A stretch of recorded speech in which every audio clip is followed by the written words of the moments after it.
De vida, de chegarmos até aqui e poder participar de mais uma escola bíblica. E agora a escola bíblica 2025. Quero dar um bem-vindo a você que já está aqui na plenária, os que estão chegando, vamos orar por eles. Deus mandou uma chuva, refrescou um pouco, ficamos muito gratos a Deus por esta oportunidade maravilhosa que o Senhor tem nos dado. Quero chamar aqui o nosso pastor presidente, que vai estar fazendo a abertura da Escola Bíblica 2025.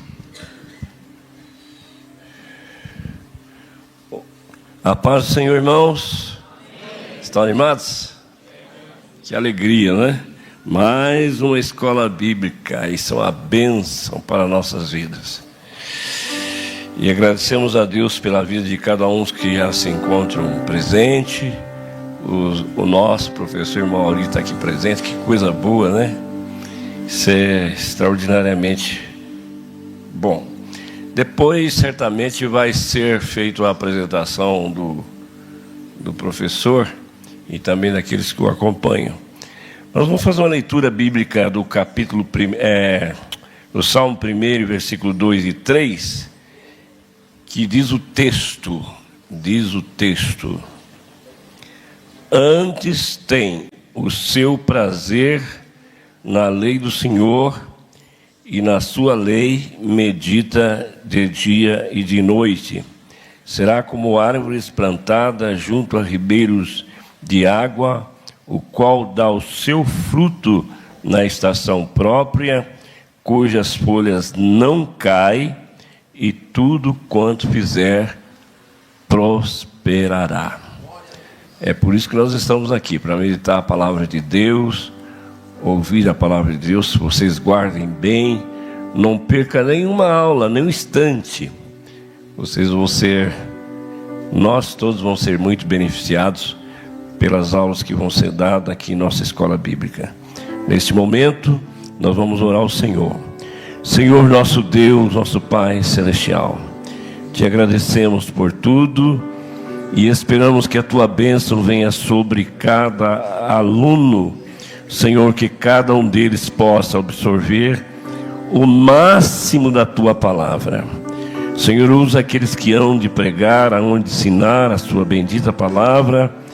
Faz deles os verdadeiros vasos em suas mãos durante toda essa escola bíblica, e possamos aproveitar o máximo que pudermos, Senhor, para aprender de Ti e fazermos a Tua obra. Nós Te agradecemos por tudo, em nome de Jesus Cristo, que vive e reina para sempre. Amém. Olha para o seu companheiro e diz: bem-vindo a mais uma escola bíblica.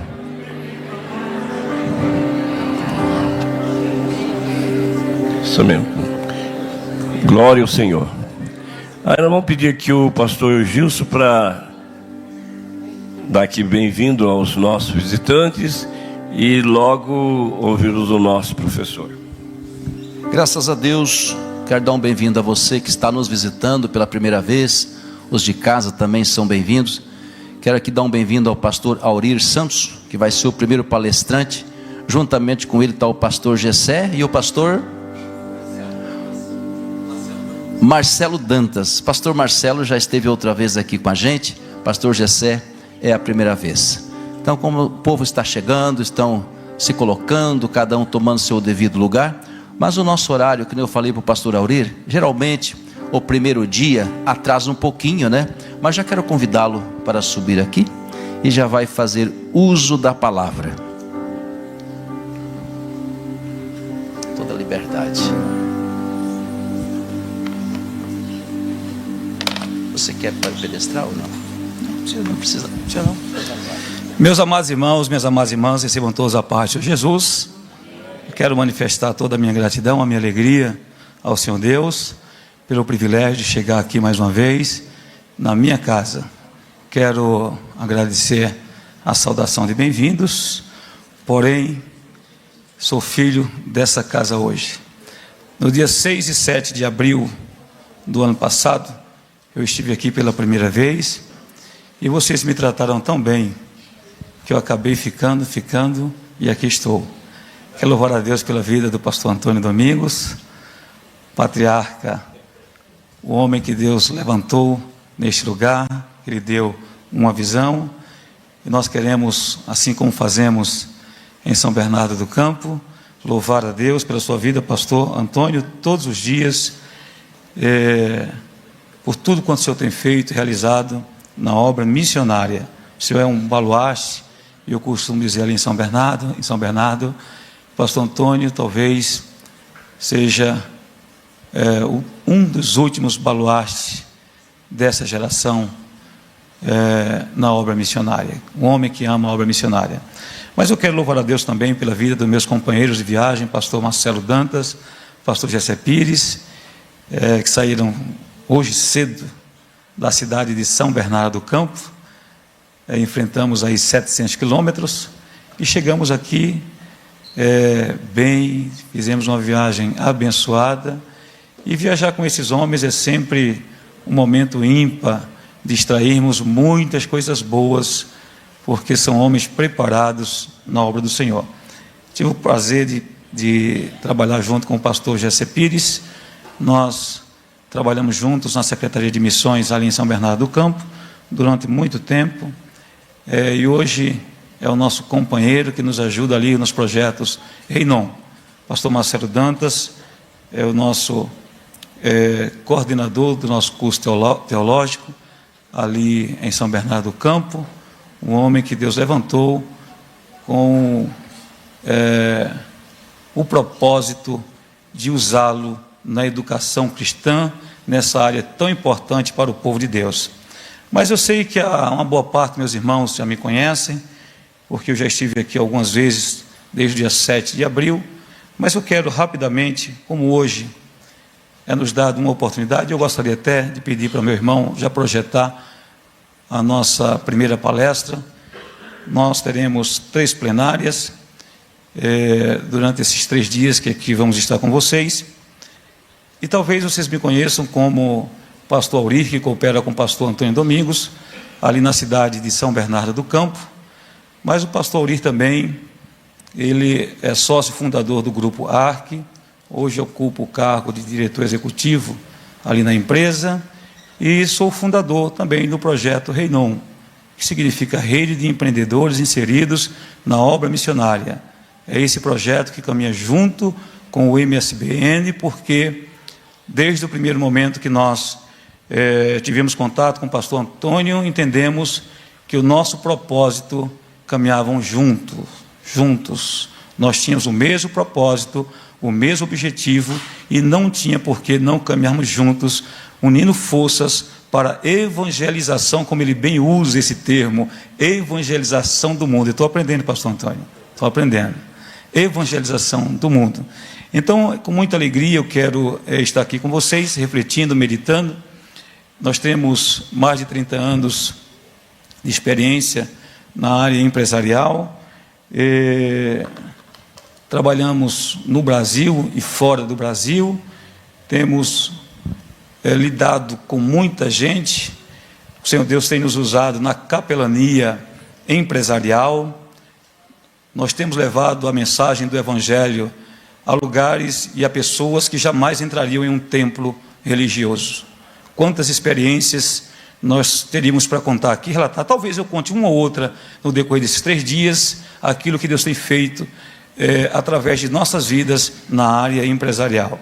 Muita gente cético, que jamais cruzaria os batentes de uma igreja, mas quando eles têm contato com a gente, muitas vezes, na maioria das vezes, sem abrir a boca, nós pregamos o Evangelho de Jesus Cristo, e quando eles procuram saber qual a razão, qual a razão da nossa alegria, por que é que nós tratamos as coisas com tanta leveza, aí abre-se a porta para se falar de Jesus. Eu abro rapidamente, só para a gente introduzir. Um dia eu estava em uma reunião com um dos grupos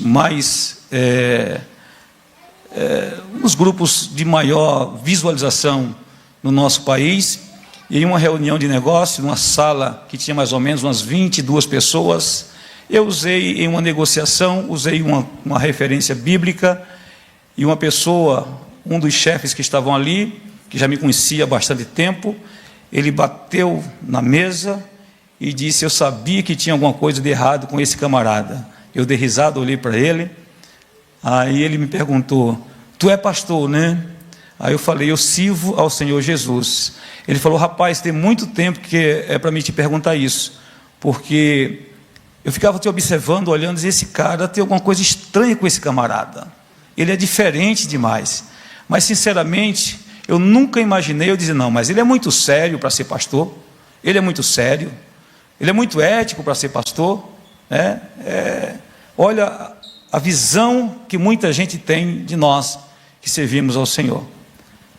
E ali abriu-se a oportunidade de falarmos de Jesus, irmãos, e durante aproximadamente de 25 a 30 minutos, eu estive falando de Jesus e usando o meio empresarial, usando os negócios que nós fazemos e comparando com a Escritura Sagrada, e todas aquelas pessoas ficaram paradas olhando, e um olhava para o outro e dizia: nunca ouvimos se falar do Evangelho dentro dessa perspectiva, e nunca mais nós vamos, pelo menos essa pessoa, esse chefe disse: nunca mais eu olho o Evangelho e as pessoas que professam a fé em Jesus, os crentes, como eu olhava. A partir de hoje eu olho diferente. Então veja, irmãos, a importância de sermos luz para esse mundo que anda em trevas. Amém? Então, dito isto, né, eu quero também justificar, eu sempre ando com a minha esposa, mas o meu netinho mais velho precisou fazer uma cirurgia, na realidade 2 procedimentos cirúrgicos hoje, e você sabe que a mulher, ela não deixa o marido por nada, mas quando se fala do neto, então o marido fica sempre em segundo plano, né? E eu aprendi uma palavra com o pastor Antônio, que disse: se a gente pudesse ser avô primeiro do que ser pai, talvez a gente fosse um pai melhor, né? Não é verdade? Eu aprendi isso com o pastor Antônio, nunca mais esqueci. Meus amados irmãos, dito isto, tá? Até visto que eu não sou estranho no meio de vocês, eu quero que vocês abram suas Bíblias, sentado mesmo como vocês estão, porque já foi feita a leitura oficial introdutória. Eu quero que você abra a sua Bíblia, livro do Gênesis, a nossa palestra. Se o meu amado conseguir colocar aqui a primeira palestra, eu agradeço. Isso. Tá bom, para os irmãos acompanharem. Vocês também têm o material aí, para dentro da apostila de vocês. Nós temos o nosso material. Eu quero que você, se possível, abra o material, porque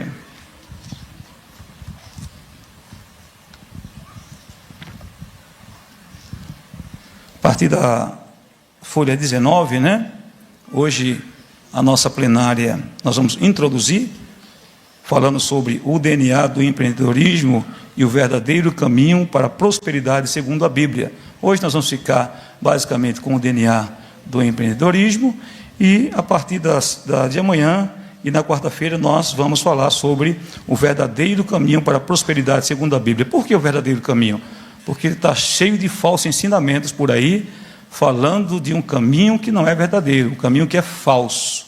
Como prosperar segundo a teologia da prosperidade e outros movimentos que se levantam nos nossos dias, coaches que ensinam as pessoas a ficarem ricas, só que na verdade só eles acabam ficando ricos, né, ganhando dinheiro.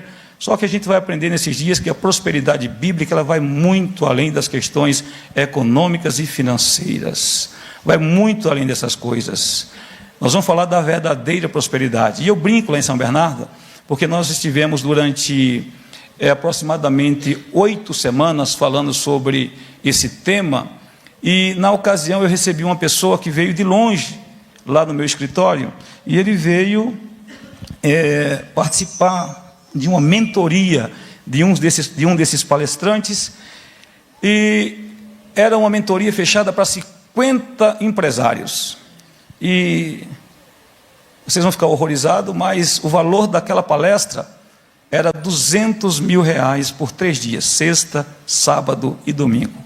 Uma pessoa famosa, 3 dias de palestra, as pessoas que ali, e na realidade abriu-se as inscrições e rapidamente fechou-se as inscrições. Aí tinha 50 convidados, aliás, tinha 50 pessoas que pagaram pela palestra, e tinham acho que 8, 10 pessoas convidadas para estar ali. Aí eu brinquei e falei, eu vou deixar aqui os diáconos na porta, né?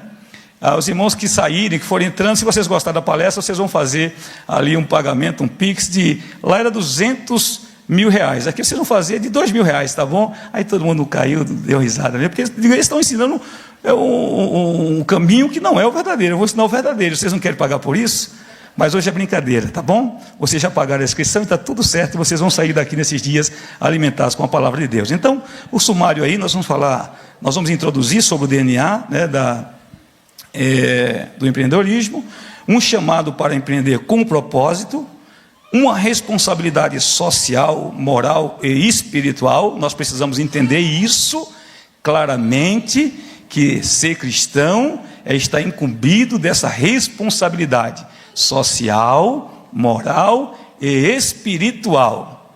E dito isto, meus irmãos, eu nasci e me criei em uma igreja Assembleia de Deus. Eu sou a terceira geração de crentes da Assembleia de Deus da minha família.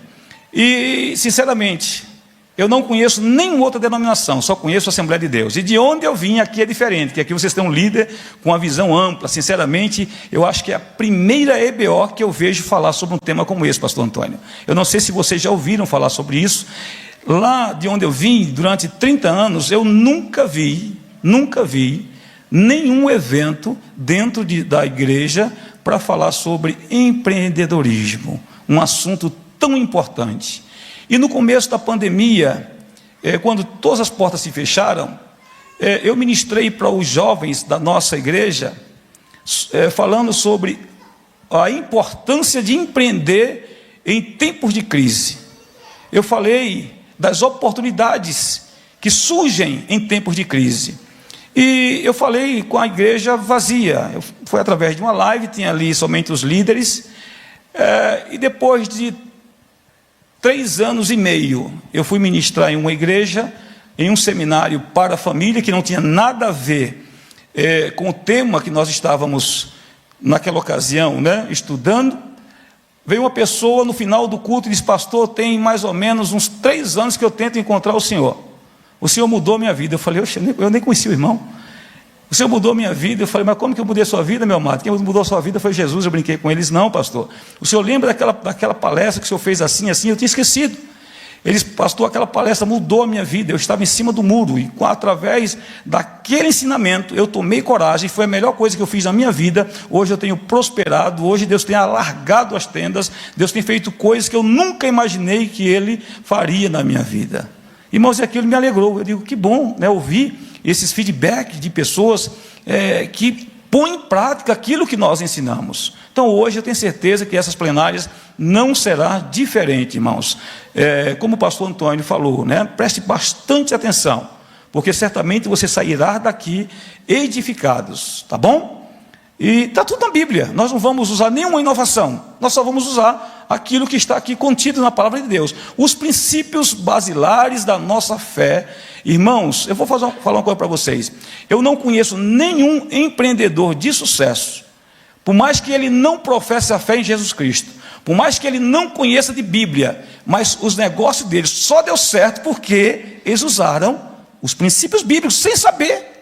Eles usaram os princípios bíblicos, e assim eles tiveram sucesso nos seus empreendimentos. Isso é muito fácil. A Bíblia, ela tem resposta para todas as áreas das nossas vidas. A Bíblia, ela é o manual da criação. Se você estiver querendo entender alguma coisa que está acontecendo, né, com o mundo, com a criação, ou até mesmo com dentro de você mesmo, mas o que está acontecendo comigo? Abra a Bíblia, estude a palavra de Deus, e você vai ver o que Deus vai fazer e vai te responder através das Escrituras Sagradas. Lembra lá de Josué capítulo 1, verso 8? Quando Josué estava lá desanimado, Moisés tinha morrido, Josué tinha presenciado todo o trabalho que Moisés tinha tido na condução daquele povo. Aí, Deus, em uma forma teofânica, se apresenta a Josué no capítulo 1, verso 8. O Senhor Deus disse para Josué: Josué, olha, não aparte da tua boca o livro dessa lei, antes medita nele de dia e de noite, para teres o cuidado de fazer conforme tudo quanto nele está escrito. Aí Deus revela o segredo do sucesso e da prosperidade. Então farás prosperar o teu caminho e prudentemente te conduzirás. Não te mandei eu? Esforça-te, sai da inércia, toma uma posição. É isso que Deus requer de nós. Tá certo, meus irmãos? Então nós vamos aprender nessa noite, falando sobre esses temas tão importantes. Então nós vamos falar sobre o obreiro e a sua capacidade de empreender, ministro de Cristo, chamado para servir com propósito e dedicação, visto que nós estamos falando para obreiros e obreiras da casa do Senhor, homens e mulheres que foram chamados, separados, para glorificar e exaltar a Deus em todas as áreas da sua vida. E eu digo mais uma coisa, eu aprendi dentro desse tema, dentro das nossas igrejas, a Assembleia de Deus, que era mais ou menos assim, eu vou usar uma expressão que se usa lá em Recife, lá no Nordeste. Foi chamado para pastorear, para ser pastor, para ser líder de uma congregação, tem que vender o burro, amassar as latas e servir. Não tem como ser pastor e ser empresário. Era assim que a gente aprendia. Não tem como ser pastor e ser comerciante. Ou você é pastor, ou você é comerciante. Irmãos, que ignorância. Veja que falta de conhecimento. Você pode ser médico e ser pastor. Você pode ser pastor e pode ser um empresário. Você pode ser pastor e pode ser um comerciante. Você pode ser pastor e pode ser, irmãos, qualquer profissão que você escolha. Você pode ser um pastor e pode ser um líder na comunidade, um líder político. Nada disso vai te impedir de servir ao reino. O problema maior, irmãos, é que a gente pega o evangelho de Jesus, nós pegamos os ensinamentos de Jesus e nós colocamos dentro de uma bolha da religiosidade e nós achamos que professar a fé em Jesus é viver dentro daquela bolha da religiosidade. A semana retrasada nós estávamos ali no ABC e eu estava ensinando, a gente desde o mês de novembro que nós estamos estudando sobre Jesus, mensagem e ministério. Jesus, mensagem e ministério. Todas as semanas nós estamos estudando ali esse tema. Aí nós chegamos agora no Sermão do Monte. E já fazem 4 semanas que nós estamos estudando o Sermão do Monte e não passamos no versículo 3.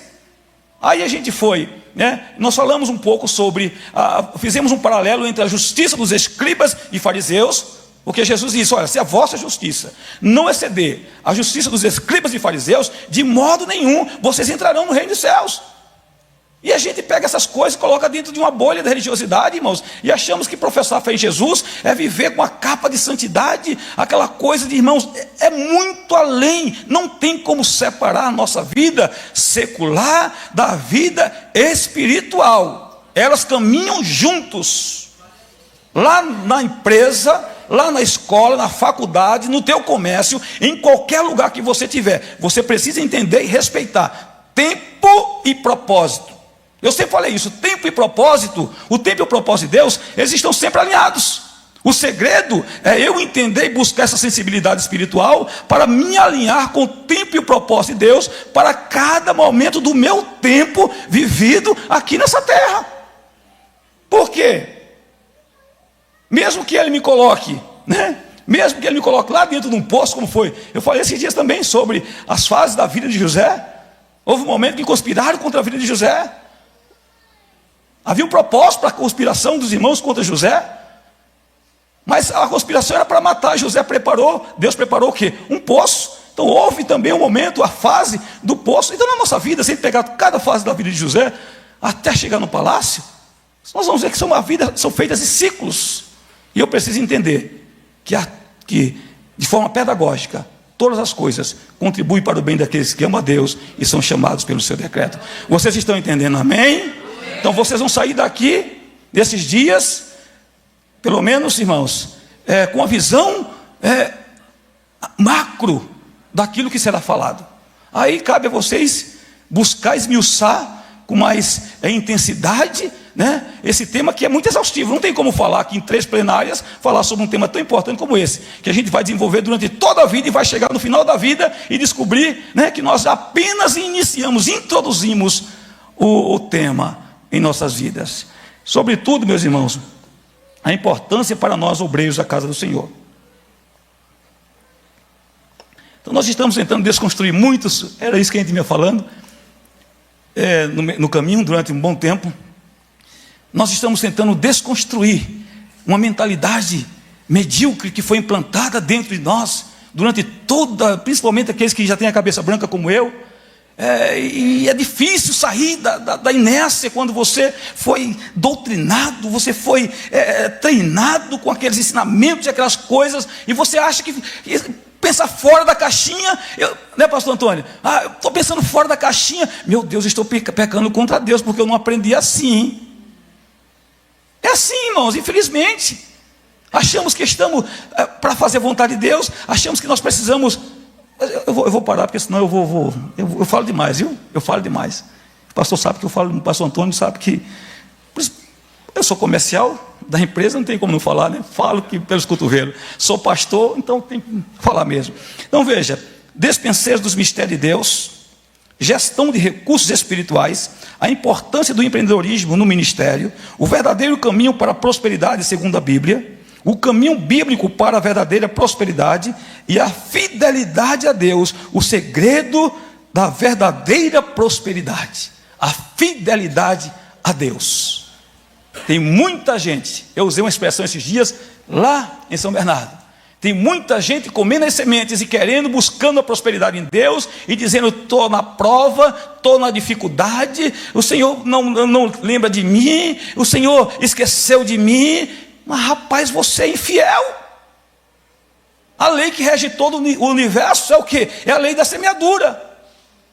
Somente falar da lei da semeadura, a gente ficaria aqui pelo menos um mês inteiro falando sobre a lei da semeadura. Se o crente não entender esse princípio da fidelidade a Deus, jamais ele vai entender o verdadeiro caminho para a prosperidade. Porque o caminho para a prosperidade, ele passa por Jesus. Não tem como você ser próspero sem passar com Jesus. O cara pode até ganhar dinheiro, mas quem diz que dinheiro é sinal de prosperidade? Se não fosse assim, muitos milionários empresários aí não davam um tiro na cabeça, tirou a própria vida. E estava cheio de dinheiro, né? Mas vamos lá. Vamos correr aqui, vamos entrar. Eu já fiz a leitura? Não, né? Nem a leitura eu fiz, né? Eita, meu Deus do céu. 1 e 26, 27 e 28 de Gênesis, bem conhecido. Gênesis 1, 26, 27 e 28, diz assim, vamos lá.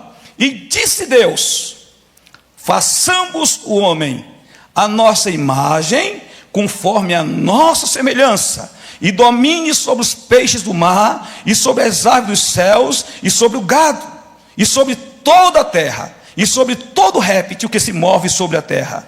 E criou Deus o homem, criou a sua imagem, a imagem de Deus o criou, macho e fêmea, homem e mulher, os criou. E Deus os abençoou, e Deus lhe disse: frutificai e multiplicai-vos, e enchei a terra, e sujeitai-a, e dominai sobre os peixes do mar, e sobre as aves dos céus, e sobre todo animal que se move sobre toda a terra. Amém? É um texto tão conhecido, né? É um texto tão conhecido. Mas vamos ler também, vamos ler. Só para a gente introduzir, olha o que diz o Salmo 8. Abre a sua Bíblia, 8, versículo 5 e o versículo... Vamos ler até o 8. Vamos ler até o versículo 8. Diz assim, versículo 5, verso 4. Que é o homem mortal para que te lembres dele? E o filho do homem para que o visites? Contudo, pouco menor o fizeste do que os anjos, e de glória e de honra o coroaste. Fazes com que ele tenha domínio sobre todas as obras das tuas mãos, tudo puseste debaixo de seus pés. Quem está falando isso aqui, né? Olha o que o salmista está falando, Salmo de Davi. Fazes com que ele tenha domínio sobre as tuas obras das tuas mãos, tudo puseste debaixo dos seus pés. Todas as ovelhas e bois, assim como os animais do campo, e as aves dos céus, e os peixes do mar, e tudo que passa pelas veredas dos mares. Olha o que é que Deus, olha quem é que somos nós. Já parou para pensar? Já parou para pensar? Que dentro desse DNA que você carrega, e falando da biologia de um DNA, vocês sabiam que 99,9% do DNA de todos nós são iguais. Eu sei que aqui tem médicos, né? A gente tem médicos aqui que podem falar melhor do que eu. Apenas 0,1% desse DNA que é diferente, que diverge do meu DNA para o DNA do pastor Antônio, do DNA do pastor Juliano, do DNA de cada um de vocês, somente 0,1% é diferente. Isso nos mostra que nós carregamos o DNA de Deus. Todos nós viemos da mesma matriz, né? E é interessante que, pelo menos agora se fala muito DNA, né? Eu pelo menos tenho um exame marcado, um exame genético, agora por esses dias, e fala-se muito da célula do DNA, tal, não sei o quê. Eu aprendi que dentro de uma célula que tem 0,000,6 micrômetros, que aos olhos humanos é impossível, tem que se ver com microscópio, né? Uma célula, existe ali o DNA, aliás, contido em uma única célula. Se a gente tirasse esse DNA e esticasse ele, nós chegaríamos a 2 metros. Sendo que dentro de cada corpo humano existe entre 37 e 40 bilhões de células. Isso multiplicado vezes esses 2, nós vamos chegar a 74 bilhões de quilômetros quadrados. Isso significa que o DNA de um único homem daria para ele ir e voltar, que são 150 milhões de quilômetros até a Lua, ele ir e voltar 492 milhões de vezes até a Lua e voltar, o DNA de uma pessoa. Eu aprendi tudo isso esses dias. Eu falei, meu Deus, que máquina é essa? Que negócio é esse, né? O homem é uma máquina extraordinária. Carregamos o DNA de Deus. Amém? Então vamos lá na introdução. O que é que diz aqui a introdução? Está ali? Passa aí, meu amado. Põe aqui na introdução para os irmãos acompanharem. Eu acho que está. Mas dá para vocês lerem, não dá? No meu aqui está grande. Se dá para vocês lerem, então vamos ler. Vamos para vocês me ajudarem. Porque senão daqui a pouco vai faltar a voz aqui. Eu não sei que se foi a mudança de tempo, que a garganta começou a querer fechar. E eu tenho mais 2 palestras fora essa. Me ajuda aí, vamos ler, leiam aí. 3, 2, 1.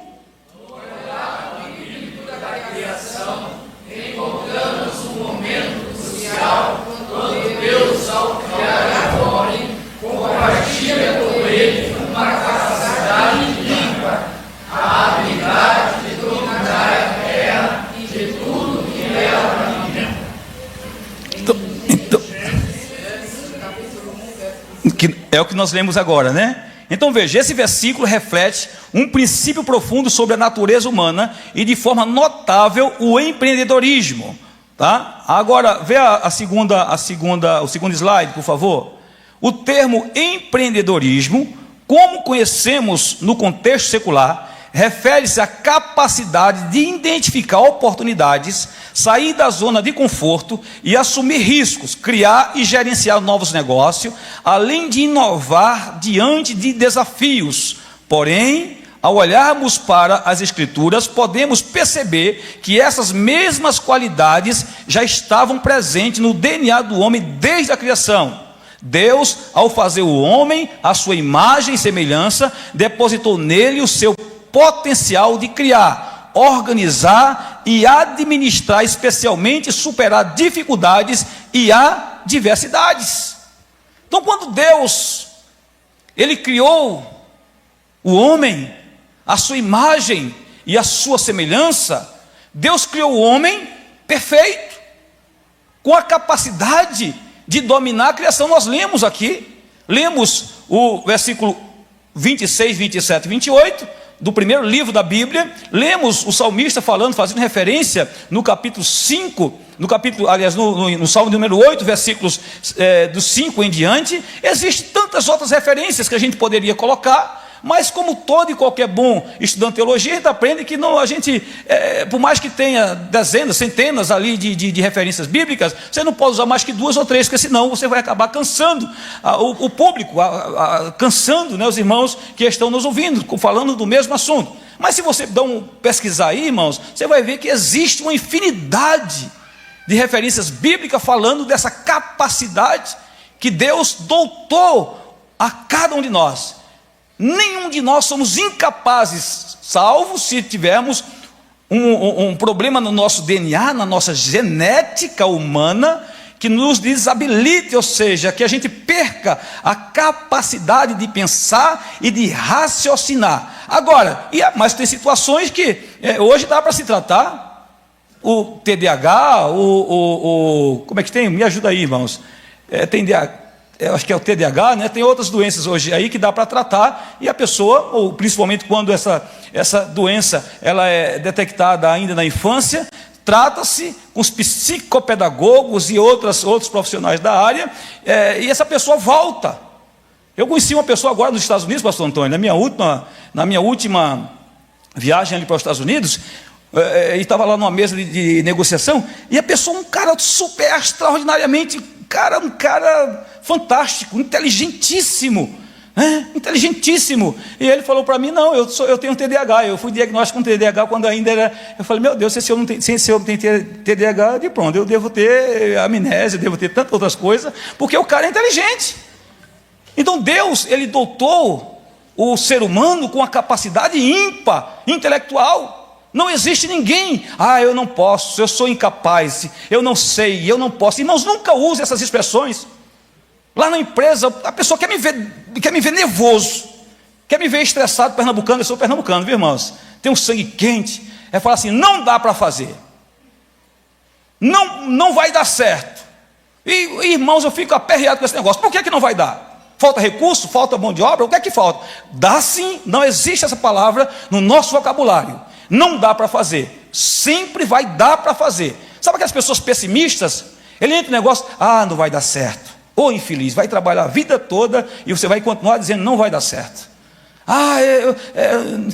Eu não consigo. Irmãos, nós conseguimos, nós podemos. Nós conseguimos e nós podemos. Nós somos capazes, porque Deus nos fez seres racionais e inteligentes. Então vira para teu irmão e diz assim: você é capaz. Como diz o pastor Antônio, repita novamente: você é capaz.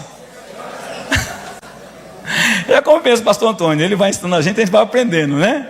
Ele repita de novo, é assim que ele fala, assim, né? Porque, né? Não é, pastor Antônio? Para ficar bem fixado. Então você é capaz. Você não é irracional. Você é um ser racional, capaz, porque foi Deus que te criou dessa forma. Você pode ser mais gordinho, pode ser mais magrinho, pode ser, ter um DNA diferente, que aquele 1%, 0,1% de DNA define a cor dos olhos, a altura, a estatura, se você vai ter tendência a diabetes, se você vai ter tendência às doenças genéticas, e são uma infinidade. Eu estou aprendendo tudo isso porque eu estou precisando passar por esse processo para entender algumas coisas lá no seio da minha família, né? Eu estou precisando entender todas essas coisas, e é bom que eu comece a aplicar isso dentro de uma visão teológica, para entender e raciocinar, biblicamente falando, porque é que acontecem algumas coisas na nossa vida. Amém? Não vai sair daqui ninguém para baixo dizendo: oh meu Deus, coitadinho de mim. Aquelas pessoas que vivem no vitimismo, parece que ele é a pessoa, né? Falamos a semana passada também. Jesus disse: bem-aventurados os pobres de espírito, coitadinho de mim. Eu sou pobre de espírito. Irmãos, tem nada a ver pobre de espírito com isso não, viu, irmãos? E de repente você é orgulhoso de espírito. Entendeu? Esse negócio aí de vitimismo, biblicamente falando, não dá certo não, tá? Você está indo na contramão da vontade de Deus para a tua vida, tá certo? Se tiver alguém vitimista aqui, sinceramente, bota o vitimista para correr, porque aí o negócio não vai dar certo não, tá bom? Por favor, irmãos, coloca aí o slide onde aparece aqui uma tabela que eu quero compartilhar com os meus irmãos. Isso, aqui, vamos lá. Isso, a primeira, né? Vamos lá, são 3 colunas ali. São 3 colunas ali. O meu aqui está um pouquinho diferente, mas vamos usar esse aqui. Características do empreendedorismo. Então, isso aqui não tem, porque eu tinha acho que eu só podia escrever, acho que era 8 páginas. E aí eu fiz um resumo, é o material que vocês têm aí, mas aqui está mais completo. Vamos lá. Características do empreendedorismo. Mas vamos falar, eu já falei do empreendedorismo no contexto secular. Empreendedorismo do contexto celular, eu acho que do contexto secular, eu acho que é 2 slides antes desse. Coloque aqui para os irmãos lerem, por favor. Volta aqui, por gentileza. O slide que fala sobre... no contexto secular. Vamos lá então, irmãos. Vamos lá, leiam por favor. 3, 2, 1. Refere-se à capacidade de identificar oportunidades, sair da zona de conforto e assumir riscos, criar e registrar novos negócios, além de inovar diante dos desafios. A parte de baixo.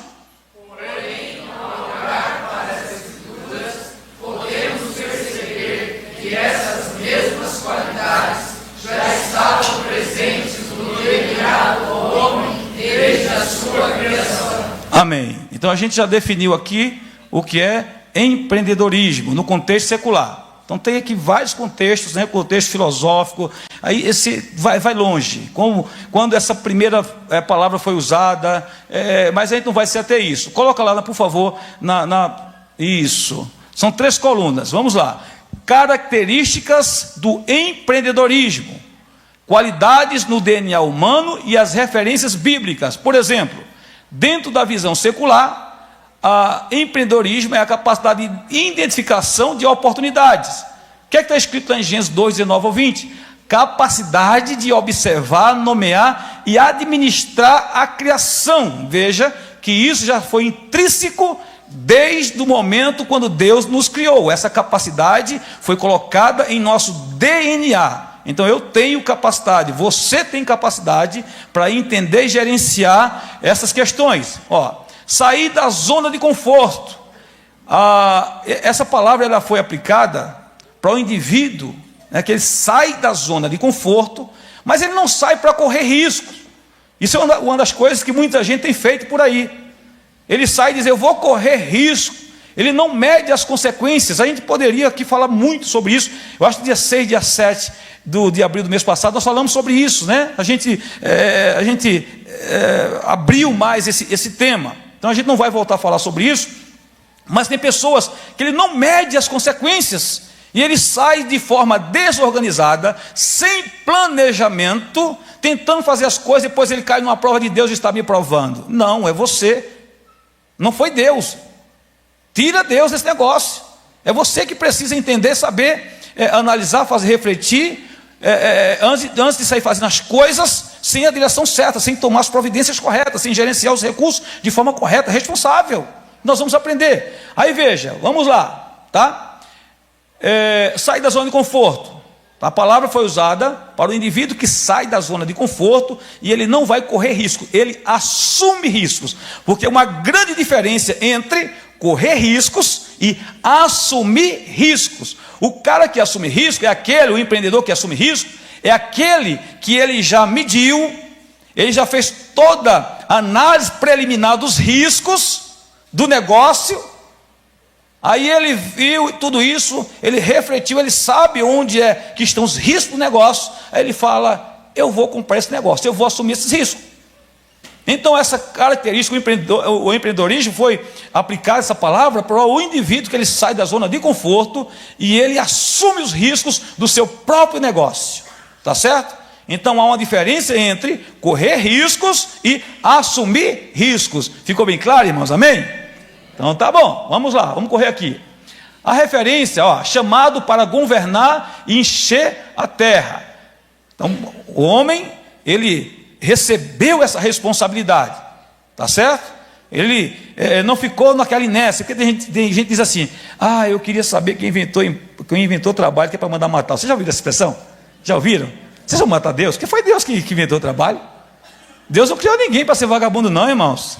Quando você vê uma pessoa, né, que ela não tem coragem de trabalhar, é um indivíduo que ele vive cansado, sem fazer nada, ele é preguiçoso, ele não estuda, ele não trabalha, ele não é um cara que ele vive no mundo, eu não sei nem por que ele vive no mundo. Ele não tem um propósito de vida, não tem um objetivo de vida. Aí diz, eu estou cansado, eu queria saber quem inventou. Irmãos, sinceramente, irmãos, Deus criou o homem para ser ativo, acordar cedo, levantar cedo, pular da cama cedo, organizar sua cama, arrumar sua cama, tomar um banho, colocar uma roupa limpa. sabe, ser aciado, olhar no espelho e dizer: rapaz, eu preciso cortar o cabelo, como eu olhei ontem, rapaz, vou ter que ir lá sem cortar o cabelo. Até tentei fazer contato com os irmãos ontem, mas a semana foi tão corrida que eu não consegui fazer isso. Mas a pessoa quer até olhar no espelho e falar: o que é que eu preciso fazer?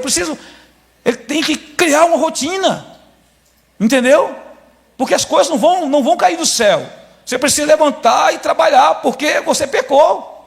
Você tem você carrega esse pecado original, e agora é do suor do rosto, tem que fazer valer a pena, e não tem jeito. Ficar dependendo do assistencialismo, irmãos, isso não é para crente, viu? Isso não é para crente. Crente que se acostuma a viver de assistencialismo é crente que não conhece Bíblia. E não vim aqui para doutrinar a igreja não, tá, irmãos? Não vim aqui doutrinar a igreja não, porque eu sei que os paranaense é trabalhador. Está sendo transmitido? É melhor não falar, né? Deixa para lá. Mas tem uma raça de gente ruim, mais ruim, tão ruim, entendeu? Que ele quer que a empresa se exploda, porque ele quer viver mais do que? Do Bolsa Família. E eu estou falando de crente, viu, irmãos? Esse povo precisa ser ensinado. É de uma região aí do nosso país. De uma região do nosso país aí que eu sou de lá. Eu sei de lá. Ô raça ruim, viu? Eu sou de lá, viu? Mas, ô meu Deus do céu, só a graça de Jesus. Só a graça. Entendeu? Eu podia contar tantas histórias aqui para vocês, mas eu vou me perder no tempo. Eu vou me perder no tempo, mas eu tenho tanta história que não é, a gente vai dar risada, mas a vontade é de chorar. Vocês estão entendendo, irmãos? Amém? Então vamos correr aqui, vamos continuar aqui. Vamos lá. Então veja: assumir riscos, livre-arbítrio para tomar decisão, qualidades desse DNA. Livre-arbítrio para tomar decisões, Gênesis 2, 16, 17. Criar e inovar. Nós somos a imagem e semelhança de um Deus criador. Um Deus que criou todas as coisas. Então nós somos a imagem e a semelhança desse Deus. Gênesis 1, 26, 27. É o que nós lemos aqui. Mas vamos lá. Gerir recursos. Gerir recursos. Quando nós falamos de gerir recursos, irmãos, o obreiro, por isso que nós estamos falando aqui em uma EBO, e sinceramente não me lembro de ter sido falado num tema como esse em nenhuma outra EBO que eu tenha participado. A importância do obreiro aprender a gerir recursos. Porque infelizmente pensa num povo que precisa ser ensinado.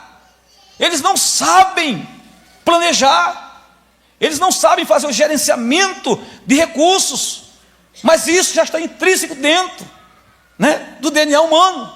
Olha lá, Gênesis 2:15, mandado de cuidar e cultivar o jardim. Então antes da queda o homem tinha a sua rotina, tinha as suas obrigações, ele precisava com zelo, esmero, cuidar daquilo que Deus havia criado, zelar, administrar. Tem obreiro que ele assume uma congregação, e ele assume a congregação até jeitosinha, mas quando ele sai, eu fui assumir uma igreja, né? Uma das igrejas, vou falar assim, para não, senão os irmãos que estiverem assistindo, se estiver se transmitido, eles vão saber e vão, né? Por ética, tá não, né, pastor? Tá não, né? Então eu fui, na minha última igreja, eu fui pastorear, aí eu cheguei naquela igreja e comecei a olhar o patrimônio da igreja. Aí daqui a pouco eu estava lá, e que lugarzinho é esse aqui? O lugar onde que era para ser a sala pastoral. Não, aqui era para ser a sala pastoral, e não é mais sala pastoral, não. Aí o que é aí? É um quarto, é um depósito. Rapaz, eu quando abri aquele cômodo, mas ele estava de baixo até em cima, tinha de tudo ali. Eu vou falar aqui de rato, percevejo, barata, tinha de tudo que você pode imaginar. Mas de instrumento da igreja, microfone, caixa de som, irmãos, uma série de instrumentos, guitarra, instrumento de sopro, e não sei o quê, mas uma desordem. Eu falei, meu Deus do céu. Aí tinha o banheiro masculino, eu não sei quem foi o arquiteto que fez que projetou aquele banheiro, né? E se o indivíduo sentasse no vaso, ele ficava com a cara dentro do mictório. Então ele tinha que entrar de frente e sair de ré, porque era tão apertado, esse gordinho feito eu, ia ficar entalado. Eu e o Maico não ia poder entrar lá naquele banheiro. De jeito nenhum, a gente ia ficar entalado. Né? Porque a gente é meio fortinho. Irmãos, eu comecei a ver aquele, mas deu vontade de voltar atrás e desistir, de ir lá na sede e dizer, olha, me manda para outro lugar, porque eu não quero ir para aquele lugar lá não, porque tem tanto trabalho naquele lugar. Sinceramente, irmãos, eu quase botei aquele templo abaixo e refiz novamente. Porque eu cheguei lá com um projeto, aí eu cheguei lá, fui falar com o pastor responsável pelas obras, e o pastor, eu falei, pastor, eu preciso reformar lá, tem que fazer banheiro, tem que fazer isso, tem que fazer aquilo, tem que cobrir a frente da igreja, tem que mexer na fachada da igreja, que é uma vergonha aquela igreja, tem que mexer, tem que fazer em sala, não sei o que, não sei o que. O pastor, para, não dá para fazer nada, dá para fazer tudo. Mas não tem nem espaço naquela igreja de tá aqui o projeto, pastor. A sorte que eu sou, né? A sorte que a gente tem uma empresa de engenharia, está aqui, pastor, o projeto, está tudo certo. A gente vai mudar a entrada da igreja, a gente vai mexer aqui, vai mexer ali, sair mostrando para ele, diga aqui está o projeto, e tudo que a gente tem que quebrar, arrebentar e abrir porta do outro lado, vai abrir espaço assim, assim. Irmãos, até colocar em ordem aquela igreja, deu trabalho, mas eu quero dizer que nós precisamos levar isso muito a sério, essa capacidade, e não vem com essa dizer, eu não sei, eu não posso, já falei para vocês, todos nós podemos, basta querer, amém?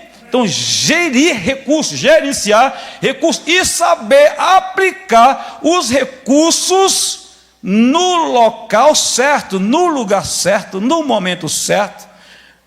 Nós precisamos, todo empreendedor, ele precisa ter aquela visão macro e micro. Ele faz análise do todo e depois ele, mas eu não posso fazer tudo ao mesmo tempo. Porque meus recursos, ele não dá para fazer tudo. Então, de forma inteligível, como que eu posso gerenciar esses recursos aqui? Como que eu posso administrar esses recursos de forma que a gente consiga extrair toda a eficiência desse recurso que eu tenho? Nós precisamos dessa capacidade. E Deus nos dotou dessa capacidade. Porque senão você fica tirando para todos os lados e não vai chegar a lugar nenhum, porque você é desorganizado, você não sabe gerenciar. Eu lembro que nós tivemos uma dificuldade muito grande. Na época, eu era coordenador de uma empresa, e depois eu virei sócio dessa empresa, e nós tivemos uma dificuldade na construção de um shopping lá em Belo Horizonte, e a empresa quase foi expulsa, um monte de problema, e isso e aquilo, e praticamente mexeu em toda a estrutura da empresa, para mandar gente para lá e para socorrer aquele pessoal, porque a empresa estava em tempo de ser multada, e foi uma desordem total. Só que não estava na minha gestão, estava em uma outra gestão. E daqui a pouco mudou aquela equipe com muito custo, dinheiro jogado fora, mas muito dinheiro jogado fora. Um contrato que só deu prejuízo, ficou feio a imagem, arranhou a imagem daquela empresa, e aí daqui a pouco aquela equipe foi totalmente desfeita, e mandaram parte daquela equipe para uma obra em São Caetano, um outro shopping em São Caetano. Aí essa já estava debaixo da minha coordenação. Aí eu fui fazer uma visita nessa obra, e era uma bagunça na obra, uma desorganização, um negócio que parecia, e ainda estava no começo, e aquela coisa, o pessoal perdido. Eu chamei os líderes, vem cá, com toda a educação do mundo, chamei eles na sala, eu peguei uma folha de sulfite, eu coloquei em cima de uma mesa, coloquei em cima de uma mesa, eu fiz assim, fiz 2 riscos, um para cá, outro para lá. Eu dividi a obra em 4 partes. Eu falei para eles, imagina que essa aqui é a obra de vocês. Faz uma reflexão para mim. Imagina que isso aqui é a obra. Aqui está a planta, a implantação da obra. Qual a área que vocês hoje têm condições de trabalhar sem deixar, eu vou usar uma expressão mais leve, né? Mas lá na obra a gente usa uma expressão mais chula, né? Sem deixar nada para trás. Vocês já entenderam o que eu quis dizer, né? Me diz aqui. Aí eles olharam assim, os 3 estavam lá, aqui. Eu falei, por que vocês estão trabalhando espalhado? Vocês estão trabalhando em todo canto, e aqui vocês têm 2, 3 gatos pingados, e vocês estão desperdiçando todos os recursos que vocês têm na obra, sendo que vocês não conseguem terminar nada. Eu falo, olha só, obra é organização. Reorganiza a equipe de vocês. Para tudo que vocês estão fazendo para lá, e traz esses recursos que vocês têm, que não são muitos, para cá. E aí vocês vão daqui para lá, porque vocês têm 200 mil metros quadrados de obra, hoje vocês não têm 1 metro quadrado de obra pronta. Irmãos, foi simples a dinâmica. Não tivemos 0 de problema no final. Não precisamos fazer 1 hora extra naquela obra para atender nenhum serviço atrasado. Saber gerenciar recursos. Na tua casa, na empresa, na igreja, em qualquer lugar você pode aplicar isso. A questão da organização. Você precisa, primeiro ponto, é parar um pouquinho. Às vezes os pensamentos estão tudo perturbado, aquela coisa toda. Então você tem que parar, sabe, fazer aquela reflexão, organizar os seus pensamentos e depois você tomar decisões de forma assertiva e de forma coerente. Porque senão vai atirar para todos os lados e não vai dar certo, nada vai dar certo. Amém? Vocês estão entendendo, irmãos? Vamos lá, então passa para o outro slide, por favor. Ainda dentro do mesmo tema. Então vamos lá. A característica do empreendedorismo na área secular. Você precisa aprender o quê? Resolver problemas. Olha só, dentro do DNA humano, o que é que Deus colocou? Autoridade e capacidade de adaptação. 13:23, após a queda. Aí eu não vou estar lendo as referências, mas vocês podem ler as referências depois, tá bom? Então veja, essa autoridade e a capacidade de adaptação. Então você pode, se adaptar a um novo momento da sua vida, tá certo? Porque Deus te deu essa capacidade. Então, ainda dentro dessa visão, visão de longo prazo, ou seja, todo empreendedorismo, você precisa aprender a planejar a médio e a longo prazo, a curto, médio e longo prazo, porque senão também você vai correr o risco de dar com os burros na água, como nós usamos a expressão lá no Nordeste. Gênesis 1:28. Resiliência, essa capacidade de se reinventar, tá? Você precisa dessa capacidade, porque o próprio Deus, veja só, chamado a trabalhar mesmo após a queda. Então o homem, ele desobedeceu, ele tinha uma condição antes da queda, mas depois da queda ele perdeu aquela condição. E mesmo depois de perder aquela condição, aí Deus não deixou o homem sem esperança. Ele fez uma promessa no versículo 15, está ali o capítulo 3, verso 19, mas lá no 15 é a primeira promessa implícita da obra redentora de Jesus, falando, para nós, para o homem após a queda. Então esse chamado para trabalhar mesmo após a queda, porque tem pessoas que aconteceu alguma coisa no negócio dele, da vida dele, ou na congregação dele, aí ele parece que não tem mais força para se levantar, para se reerguer, e não, irmãos, nós temos essa força. É usar uma expressão que a gente usa muito, é levantar, sacudir a poeira, não é assim, e seguir caminhando. Esse negócio de ficar parado, não, porque aconteceu, porque conspiraram contra mim, não, porque levantou-se lá um negócio lá da congregação. Irmãos, Deus te chamou lá para gerenciar, e isso é muito comum na vida do obreiro, e o obreiro precisa aprender a ter essa resiliência. A dona de casa, o pai de família, imagina que se toda a discussão, todo o problema do casal, vai um para um lado, outro para o outro, imagina, não tem ninguém mais casado, porque pensa num negócio com troço que dá trabalho, é a vida a dois.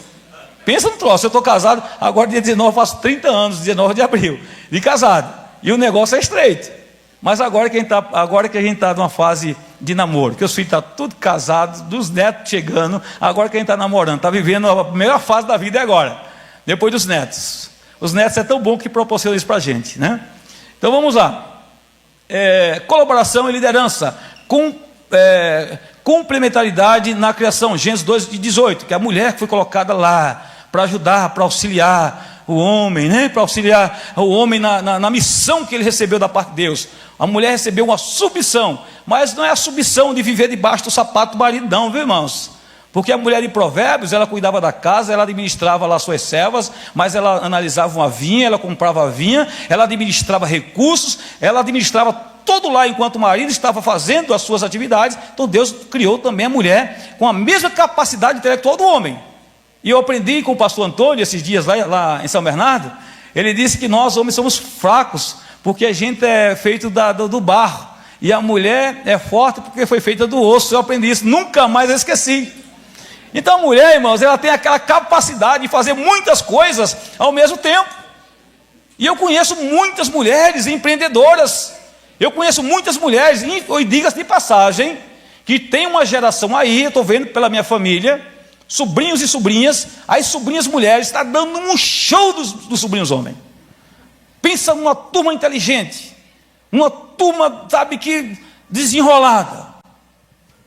Nós homens estamos ficando para trás. É bom a gente acender ali o sinalzinho de alerta, senão as mulheres vão dominar tudo, né? Mas glória a Deus, a mulher, ela recebeu essa mesma capacidade, e se ela entender isso melhor do que a gente, Deus vai colocar ela para nos liderar, e a gente vai ficar quietinho no nosso lugar, porque manda quem pode e obedece quem tem juízo. Já diz o provérbio popular, não é isso? Vamos lá. Colaboração e liderança, responsabilidade social e propósito, vocação dentro das qualidades do DNA humano. Então, lá dentro das características do empreendedorismo na área secular, responsabilidade social e propósito. Agora, vocação de refletir a glória de Deus e cuidar da criação. Salmo 8, verso 5 e o verso 6 que nós lemos aqui. Tá certo? Mas vamos correr aqui. Glória a Deus. Vamos correr aqui. Então veja, o que hoje nós chamamos de empreendedorismo, visão, criatividade, inovação e liderança, são reflexos de qualidades que Deus já colocou no ser humano. O empreendedorismo bíblico, por assim dizer, é o reflexo da imagem do Criador que nos fez para criar, desenvolver e expandir com responsabilidade e propósito. Expandir com responsabilidade e propósito. Nós não vivemos sem propósito. Nenhum ser humano foi criado para viver sem ter um propósito. E sobretudo, nós, crentes cristãos que nós somos. Coloca aqui agora, meu irmão, a outra planilha, porque nós vamos falar de exemplos bíblicos de empreendedores de sucesso, biblicamente falando, e as áreas que eles atuaram. Está tudo dentro da Bíblia, irmãos. Não é nenhuma inovação. Está aqui, ó. Qual foi a área? Olha o personagem bíblico. Noé. A área de empreendedorismo, construção e gestão de projeto. Nós bem conhecemos a história de Noé, sim ou não? Quem é que não conhece a história de Noé? Levante a mão, só quem não conhece. Agora, quem conhece a história de Noé? Levanta a mão.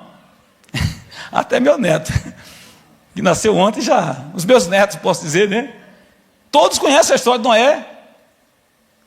E essa característica, essa capacidade empreendedora dentro qual foi a área? Construção e gestão de projeto. O próprio Deus entregou o projeto para Noé. Olha, Noé, faz assim, faz assado. Essa arca, deu todas as medidas, as características. E eu creio que Noé, ele sentou com a sua família, com seus filhos, e começou a fazer o quê? O planejamento. Ele planejou aquele projeto. Ele montou ali dentro daquele projeto, né?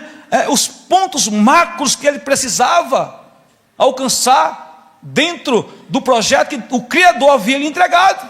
Então ele administrou nessa área da construção e gestão de projeto. As qualidades demonstradas por Noé: visão, inovação, persistência e planejamento de longo prazo. Quantos anos mesmo? Quem é que lembra quantos anos? Quantos anos Noé demorou para construir a arca, professor Marcelo? Quantos anos, pastor Marcelo? Vocês lembram, irmãos? Quantos anos? Hein? De 100 a 120 anos. Veja, que ele demorou para construir a arca. Imagina um projeto. Pastor Antônio, ele idealizou um projeto aqui, que já faz bastante tempo também, né, pastor Antônio? E está aí dentro do planejamento, né? dentro do planejamento, ele está ali persistindo. E toda vez que eu converso com o pastor Antônio, ele tem sempre um projeto novo. Ele está com hoje 81 anos, hoje, né? Mas eu achei que era hoje, mas disse que ele nasceu dia 5. Nasceu 5, registrado dia 10. Mas lá no Nordeste, o pastor Antônio é nordestino. Lá naquela época, os pais esperavam nascer pelo menos 3 filhos. Depois levavam os 3 lá no cartório e dizia: olha, você faz quanto aqui empreitada para registrar esses meninos aqui? Aí daqui a pouco dizia: esse daqui nasceu, mas quando foi mesmo mulher, quando o menino nasceu? E às vezes, né, e sinceramente, na maioria das vezes, os meninos nasciam e o pai dizia: põe aí tal data, né? E era assim. Aí o pastor Antônio está fazendo 81 anos hoje, mas toda vez que eu converso com ele, ele tem um projeto novo. Ele está sempre inovando. E eu chego em casa e digo: Adriana, pastor Antônio com 80 anos, ele está cheio de projetos, eu estou querendo pendurar a chuteira, querendo pendurar as harpas. E o pastor, irmãos, depois que eu conheci o pastor Antônio, eu fiquei major pelo menos uns 40 anos, depois que eu conheci o pastor Antônio. Vocês sabiam disso? Porque eu me achava velho. Depois que eu conheci o pastor Antônio, eu digo: meu Deus, o homem está querendo viver mais 300 anos, e eu estou querendo morrer. Digo: não, está errado esse negócio. Está errado esse negócio, né? Mas veja, então dentro da visão,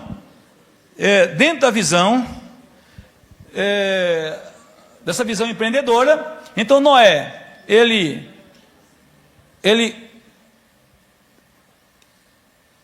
dentro dessas qualidades que ele demonstrou: visão, inovação, persistência e planejamento de longo prazo.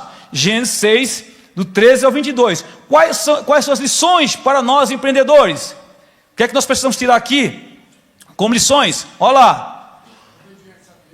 Vamos lá, como é que é, irmãos?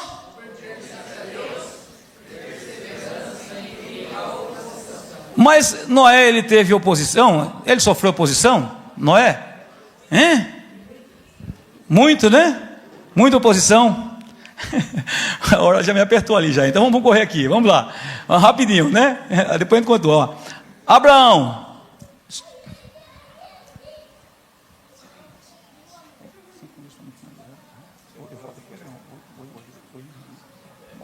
Então vamos lá. Abraão, dentro da área empreendedorismo imobiliário e pecuária. Visão, quais as qualidades?